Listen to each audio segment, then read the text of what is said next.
ವೈದ್ಯರ ನಿರ್ಲಕ್ಷ್ಯಕ್ಕೆ ಹೊಟ್ಟೆಯಲ್ಲೇ ಕಣ್ಮುಚ್ಚಿತ ಕಂದಮ್ಮ. ಯಾದಗಿರಿಯಲ್ಲಿ ಹೆರಿಗೆ ವೇಳೆ ಹೊಟ್ಟೆಯಲ್ಲೇ ಮಗು ಸಾವನ್ನಪ್ಪಿದೆ. ವೈದ್ಯರ ನಿರ್ಲಕ್ಷ್ಯದಿಂದಲೇ ಸಾವಾಗಿದೆ ಅಂತ ಕುಟುಂಬಸ್ಥರು ಕಿಡಿಕಾರ್ತಾ ಇದ್ದಾರೆ.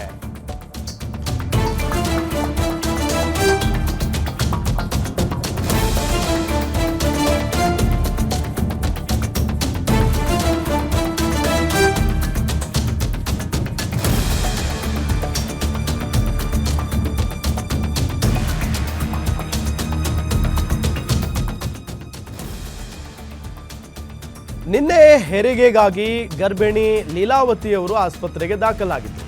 ಇವತ್ತು ಸಿಜೇರಿಯನ್ ವೇಳೆ ಹೊಟ್ಟೆಯಲ್ಲಿ ಮಗು ಸಾವಾಗಿದೆ.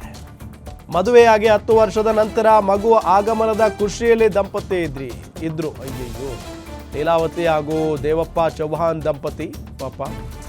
ತಪ್ಪಿತಸ್ಥ ವೈದ್ಯರ ವಿರುದ್ಧ ಕ್ರಮಕ್ಕೆ ಕುಟುಂಬಸ್ಥರು ಆಗ್ರಹಿಸಿದ್ದಾರೆ. ವೈದ್ಯರ ನಿರ್ಲಕ್ಷ್ಯಕ್ಕೆ ಹೊಟ್ಟೆಯಲ್ಲೇ ಕಣ್ಮುಚ್ಚಿತ ಕಂದಮ್ಮ ಅನ್ನೋ ಪ್ರಶ್ನೆ ಮೂಡ್ತಾ ಇದೆ. ಯಾದಗಿರಿಯಲ್ಲಿ ಹೆರಿಗೆ ವೇಳೆ ಹೊಟ್ಟೆಯಲ್ಲೇ ಮಗು ಸಾವನ್ನಪ್ಪಿರುವುದು ವೈದ್ಯರ ನಿರ್ಲಕ್ಷ್ಯದಿಂದಲೇ ಸಾವಾಗಿದೆ ಅಂತ ಕುಟುಂಬಸ್ಥರು ಕಿಡಿಕಾರಿದ್ದಾರೆ.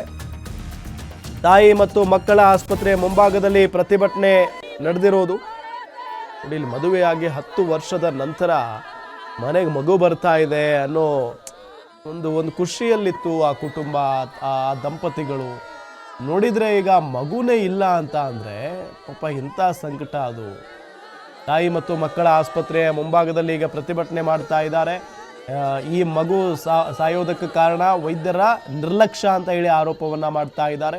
ಮೃತ ನವಜಾತ ಶಿಶುವಿನ ಶವ ಇಟ್ಟು ಕುಟುಂಬಸ್ಥರು ಧರಣಿ ಮಾಡ್ತಾ ಇದ್ದಾರೆ.